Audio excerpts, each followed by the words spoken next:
In the last video, we set an important goal for modern neuroscience: to determine the causal mechanisms through which brain function drives mammalian behavior. We thought that there were three key aspects that needed to be done. We need to measure neuronal activity and the synaptic connections between neurons during behavior. We need to be able to manipulate those neurons and monitor the impact upon other neurons in the brain, and also, of course, see what impact that has upon behavior. And if we can combine that measurement and manipulation of neuronal activity with sufficient resolution in time and space, then it would be important to quantitatively see to what extent we've really understood how event A causes event B that then finally causes the animal to move, driving a behavior. So how are we going to do that? Many of us, of course, dream of understanding the thought processes of the human brain. We have obvious questions. How do we perceive the world? How do we remember? How do we do the things we like to do? And, of course, we're also interested in curing the many brain diseases that affect large populations. Now, it's likely that it'll take a long time before we understand the details of how the human brain works. On the other hand, neuroscientists have high hopes that we'll get a detailed causal and mechanistic understanding of how the mouse brain works, perhaps in our lifetimes, and likely within the 21st century. So let's have a look and see how close the mouse brain is to the human brain, and how likely it is that we'll be able to learn from the mouse and translate that into anything that relates to what goes on in the human brain. A good starting point in terms of thinking about man in the context of other animals is to think about evolution. And so here we have man that diverged from its common ancestor with the apes, the chimpanzee, for example, some tens of millions of years ago. If we go back some further tens of millions of years ago, we diverge from the monkeys. And here we have, within the primates, of course, our closest relatives. And of course, it's extremely interesting to understand the behavior of monkeys and apes, and of course, in the context of their brain activity. But of course, detailed mechanistic investigations into brain function into monkeys and apes is extremely difficult to do. The mouse, on the other hand, diverged some 80 million years ago from man. That's when we had our last common ancestor. And within at least the context of evolution, mouse and man are close to each other compared, for example, to birds and reptiles, where the mammals diverged from the rest of the vertebrates some 300 million years ago. And so, on an evolutionary timescale, mouse and man are relatively close to each other. And if we look in terms of the genes that code for the various proteins that carry out functional roles inside our cells, about 99% of the genes that are found in man have homologs in mouse. And so, if there's a given genetic mutation in man that's linked to some disease, there's a 99% chance that we can find a homologous protein in a mouse, and because of its strong homology in terms of the genetic sequence, it's likely that it's going to be carrying out a related function. And so, at least from a genetic perspective, mouse and man are very close to each other, and we may be able to learn a lot at that level of detail comparing mouse and man. The mouse brain is, of course, different from the human brain, and the most obvious difference is in its size. And so, very much like the overall size of the mouse is much smaller than man, so mouse typically has a weight of around 30 grams, and a human might have a weight of around 60 kilograms, so there's about 3 orders of magnitude in terms of the difference in the size of man and mouse. There's also about 3 orders of magnitude difference in the size of brain. And so the human brain is about 1.5 kilograms in weight, has some 10 to the power of 11 neurons, whereas the mouse brain is much smaller. It's about 1 centimeter in length dimensions, weighs about 1 gram, and has some 10 to the 8 neurons present in it. And so there's about 3 orders of magnitude difference comparing mouse and man brains, and in the midst of this is the monkey brain that's also used in neurophysiological experiments, and of course is much closer to the human brain in both size and number of neurons. And so there are big differences in the size of the mouse brain, and that scales more or less with the size of the body of the animals. Now, in the same way that there's a strong homology in terms of the overall layout of the human body and the mouse body, we have 4 limbs, we have lungs, heart, kidneys, livers, the internal organs are all the same. There's also strong similarities in terms of the organizing principles of the human brain compared to the mouse brain. And so if we now expand the mouse brain and make it look like it's the same size as the human brain, we'll see that many of the parts are the same. And so here we have the spinal cord, and of course the human brain sits here on top of the spinal cord also. We have the brainstem and the brainstem.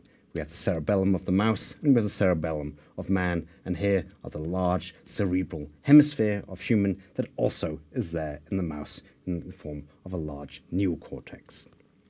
If we now look at the different subdivisions of the neocortex, we also see that the organization there is strikingly similar. And so at the posterior pole of the human brain, we have the visual cortex, and that's also where the visual cortex of the mouse is.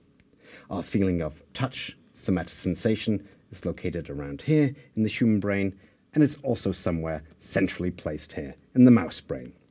Hearing, the auditory cortex, is located somewhere around here, in similarly displaced locations in mouse and man, and the motor areas of the human and the mouse are also similar, with the motor areas being in front of the somatosensory areas in both cases.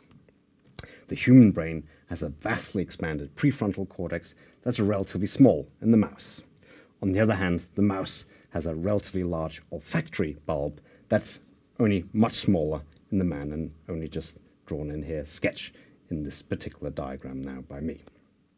So the overall organization of the brain is extremely similar, even at the level of where different brain areas are processing different forms of sensory information. If we look at the subcortical areas, so here we have the outer layers of the mouse brain, the neocortex, and that's also how it is in the man. The outer layers form the neocortex. Below that, we have the striatum, we have the thalamus in the mouse, and similarly in man, we have striatum, and we have the thalamus located here. And there are many other subcortical nuclei that are organized in similar locations, express similar genes, have the same receptors, and apparently play highly homologous roles comparing mouse and man. So the large-scale organization of man and mouse brain is very similar. But even if we look at the details, if we say zoom in on a patch of neocortex, we find that there are very similar features.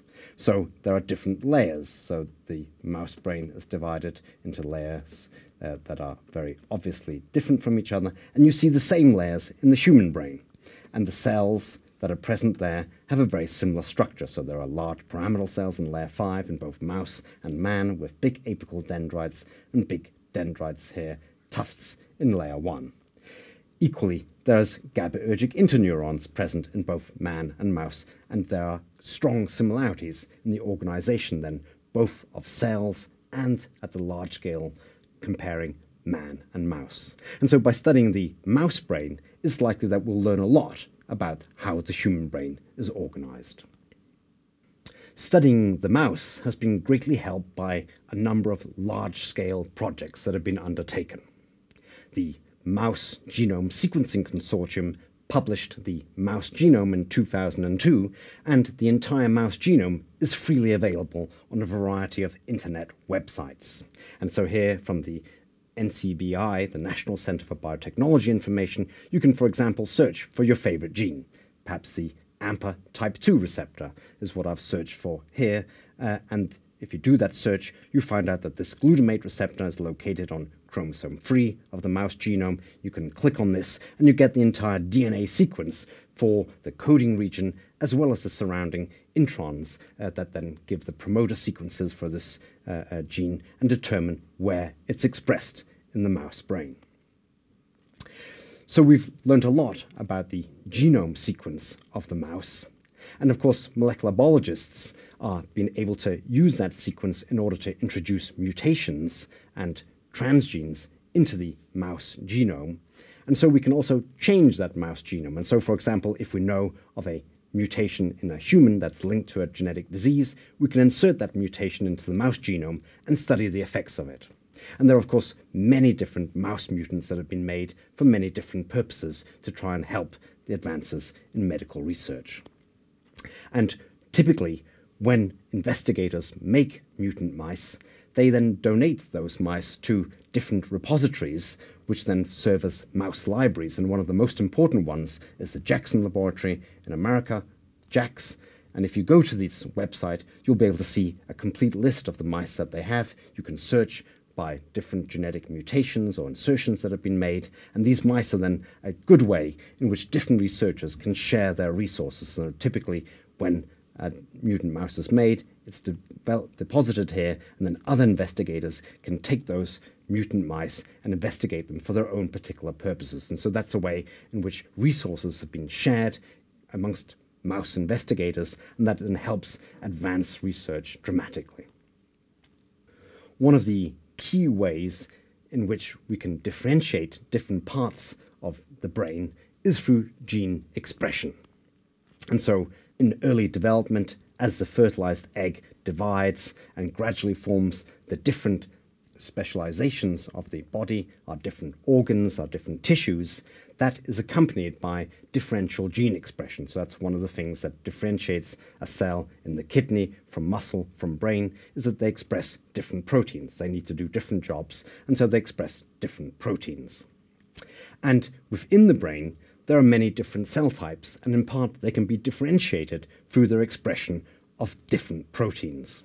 And an important advance and tool for investigators looking at the mouse brain has been the Gene Expression Atlas carried out through the Allen Brain Institute, and again, freely available on the internet. You can go to this address, you can search for your favorite gene, and you will then see throughout the entire mouse brain where that gene is expressed. And so here I've searched for the dopamine type 1 receptor gene.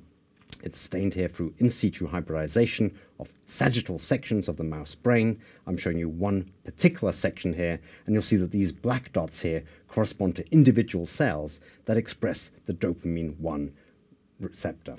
And that turns out to be largely restricted to the striatum, something that we already discussed last week with the GABAergic projection neurons located here in the striatum.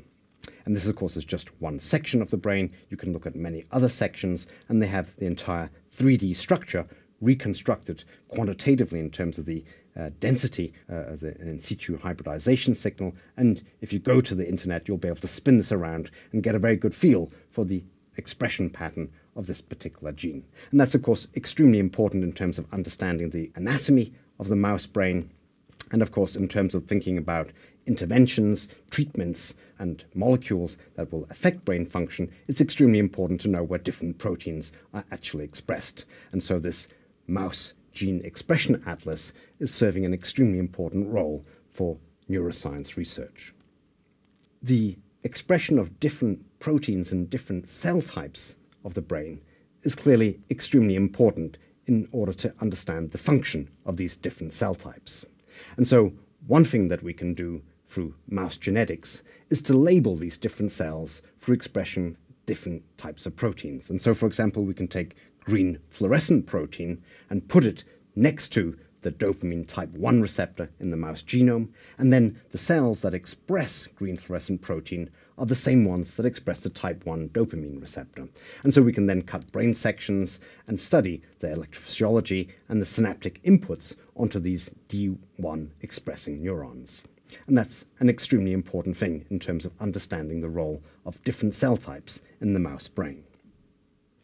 Even more interesting is the possibility to express other proteins that might be functional reporters, or perhaps enzymes that might act upon other genetic elements. And a great deal of advances have been made through the expression of recombinases that combine different DNA elements, and then you can make different genetic manipulations in a highly targeted way. So I'll briefly describe the so-called Cre-LoxP system that has become extremely powerful for making precise genetic manipulations in the mouse genome. This is something that was first developed from bacteriophage P1, but it doesn't have an endogenous counterpart in the mammalian genome. And so we can exogenously insert LOXP sites, which are simply DNA sequences of 34 nucleotides long, highly specific sequences. You can insert those into, say, intron sequences that surround a gene of interest. So if this is the genome, and we have a gene of interest located here, we can, in intron regions, put LOXP sites surrounding that gene. So that's simply inserting these 34 nucleotide sequences in surrounding elements around where the gene is normally expressed. And doing that, hopefully, wouldn't affect the expression pattern of that gene. So the mouse by itself would be wild type, and the only thing we've done is to introduce these small genetic elements into regions that flank our gene of interest. Now, what Cre recombinase will do is to recombine between these two LOXP sites and then remove the gene of interest, creating a knockout. And we can do that in specific cells because we can express Cre recombinase under promoters that express in specific cell types, for example, like in the D1 receptor expressing cells. And so we can cross one mouse that has these so-called floxed genes flanked by LOXP sites. We can cross that by another mouse that expresses Cre recombinase in specific cell types. And in those cell types, but not in the other cell types of that mouse, we'll then create a situation where the LOXP sites recombine and the gene sitting in between those is removed and degraded and knocked out. And so we can make very precise, highly specific genetic manipulations in well-defined cell types. And that's something that's really essential for causal and mechanistic understanding of brain function. And one of the interesting things is that the Cre-LOXP system isn't the only one, but rather there are many. So, for example, there's FLIPase, the FRT system, which is very similar, but acting on different genetic elements, and one can then combine the different types of genetic manipulations to get that combinatorial specificity in which one can make multiple independent genetic manipulations, perhaps even in different cell types. In addition to these interesting advances in the genome manipulation of the mouse, there's also increasing data relating to the connectivity of different brain areas inside the mouse. And again, the Allen Brain Atlas has taken the lead here in providing online data for where different cells project in the mouse brain. And here I'm showing you one particular example where they're looking at the injection site here in the primary somatosensory cortex, and injecting their tracer, they then see where axons from neurons located in this particular area of the brain, where they project to in terms of other parts of the brain. And they've made injections at many different parts of the mouse brain. Each one of these dots here corresponds to an injection site from where they're mapping where the axons go from that brain area. And I've selected the primary somatosensory cortex, the barrel field, the whisker representation that we've already thought a bit about in previous weeks. So here's what the data looks like. They've made an injection of their tracer into this area here, the primary somatosensory cortex of the mouse. And in this coronal section of the mouse, you see that the axons go to the striatum, they go to the thalamus, they go to the contralateral somatosensory cortex. And if we now look at sort of the whole brain view, and again, if you go to the website, you'll be able to spin this around in 3 dimensions and get really quite a good impression of where these axons are going. You'll see that the primary somatosensory cortex projects to motor cortex, contralateral cortex, striatum, thalamus, and also there are descending projections down here to brainstem. And so we're beginning to get quite a good idea about which brain areas are connected to which other brain areas, and that's obviously of key importance to get a causal and mechanistic understanding about how the mouse brain processes sensory information and how that might lead to behavior. So in order to link what we've learned about the mouse brain with behavior, we clearly need to study mouse behavior in quite some detail. And one of the more interesting things that the brain can do is to learn and remember things. And an important behavioral paradigm then tests learning and memory, and one of them is the Morris Water Maze. In the Morris water maze experiments, a mouse is put inside a swimming pool that's been filled with opaque water. And the mouse will then swim around, and eventually it finds that there's actually a hidden platform where it can stand on. And swimming is a rather exhausting task for a mouse, and so it's rather happy when it gets here to the submerged platform where it can then stand and relax.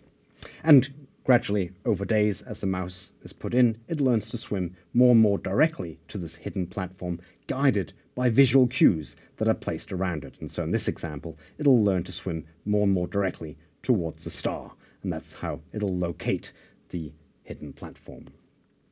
On a transfer test day, the platform's removed, and the mouse is again placed inside the swimming pool, and it swims around. And if it's learned correctly that the platform is located here in this environment around the star, it'll swim around in this area here, searching for where that platform might be. And so one can then quantify the amount of time that the animal spends in this target platform relative to the other quadrants. And so you can see, okay, it might spend a lot of time here in the target quadrant and much less time in the 3 other quadrants. And then we can quantify to what degree the mouse has learnt the behavior and remembered it. And so that's a way in which we can test learning and memory in mice. Now we can connect that to the specificity of the genetics that we've been talking about. And in 1996, Susumu Tonegawa and his laboratory created a rather interesting mouse that tested some of the things that we've been discussing.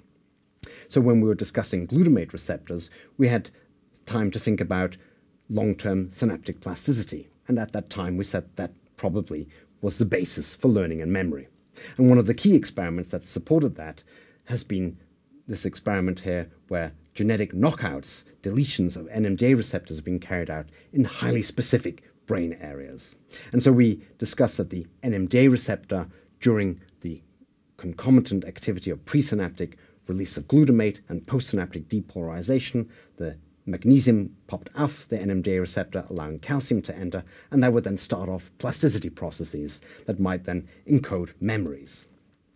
And in this particular experiment, the Tonegawa lab created mice where the LOXP sites were surrounding the NMDA receptor type 1 gene. So this is the one that's absolutely critical for NMDA receptor function. They put LOXP sites surrounding the NR1 gene in the presence of Cre recombinase that would then knock out the NMDA receptor, but in other cells that were not expressing Cre recombinase, this would be wild type because the LOXP site is in introns and doesn't affect the expression of the native NMDA receptor. The Cre recombinase was expressed in a highly specific way inside the brain. It was expressed postnatally and only in a small part of the brain called the hippocampus. And so there's a so-called CA1 region of the hippocampus that's located around here. And cells in this area are known to encode space. And so there are so-called place cells that were discovered by the 2014 Nobel Prize winner John O'Keefe that encoded the location of where the animal is in space. And it's thought that the reason that the animal learns these place representations is through long-term synaptic plasticity. And they can then use that spatial information to navigate and find where it is in terms of carrying out this spatial memory task. So when the Tonegawa lab made these CA1 specific NMDA receptor knockout animals, they put them through the Morris water maze learning, and on the transfer test day, the animal would swim around and would have no recollection that the platform would be near its supposed location here, in this example, by the star. And so learning and memory was disrupted by knocking out NMDA receptors in this highly specific area of the mouse brain, thought to encode spatial location. And that then gives us a strong genetic evidence for the role of synaptic plasticity and NMDA receptor function in forming memories. And so that's one interesting behavior that's been studied in some detail in the mouse and begins to give us confidence that we're on the right tracks in terms of understanding simple aspects of mouse learning and behavior. Now, making neurophysiological measurements while mice are swimming in the Morris water maze is relatively difficult, and so investigators have also been working on simplifying the behavioral tasks and also providing a more highly controlled environment in terms of the sensory inputs that the mouse will receive.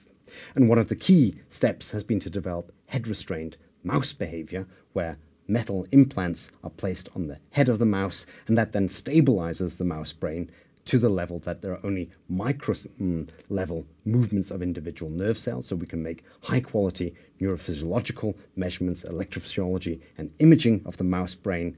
And the mice rapidly adapt to this head restrained behavior, and they show no obvious signs of discomfort. And so in one particular paradigm, we've investigated sensory perception through these whiskers. So we put small pieces of metal on the whisker, the animal's placed on top of an electromagnetic coil, and we can give 1 millisecond pulses onto this whisker, and the animal learns that those 1 millisecond deflections of that whisker predict reward availability if the animal licks a reward spout.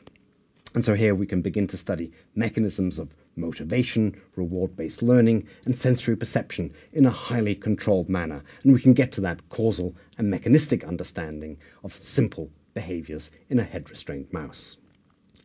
Other laboratories are making more sophisticated head-restrained mouse behaviors, where an animal might be running on a floating trackball and navigating a virtual visual environment. And so there's a great deal of excitement in the neuroscience community right now about the head-restrained mouse as a way of linking genes, behavior, and neurophysiology at that level where we might get a causal mechanistic insight into how the brain really works.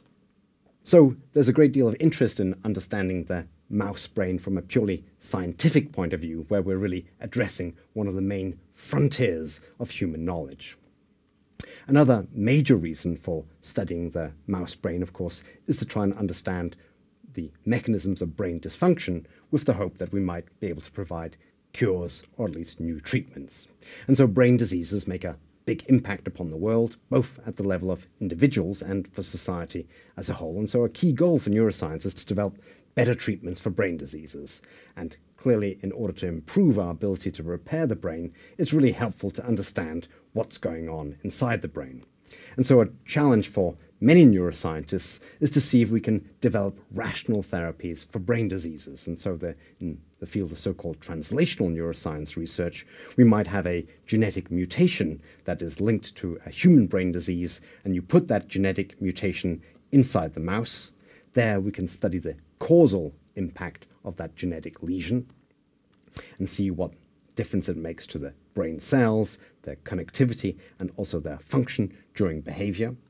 One can then begin to develop therapies that in the first instance work for that mouse model of the disease. And if that works in the mouse, one might then think of seeing whether that also works as a therapy in monkey models of the same disease. And if we have these two scales over which that treatment works, then of course it becomes extremely interesting to try and see if we can translate that to humans. And the hope, of course, is then that we provide rational therapies for the large number of brain diseases that cause such trouble for mankind. And so in this video, we've seen that understanding the mouse brain might provide important clues as to how the human brain works.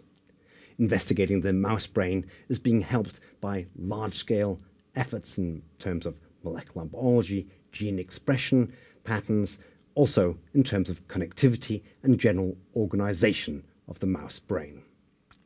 And so research in the mouse is developing at a rapid rate, and there's now growing excitement about the ability to connect that basic fundamental knowledge about proteins, molecules, cells, wiring diagrams with the behavior of the mouse. And we're now beginning to see the causal and mechanistic underpinnings of behavior at the level of cells and synapses by studying the mouse. Over the next videos, we'll look at more of the details about how technically we make measurements from the mouse brain during behavior, and how we can also manipulate and control the neurons in the mouse during behavior.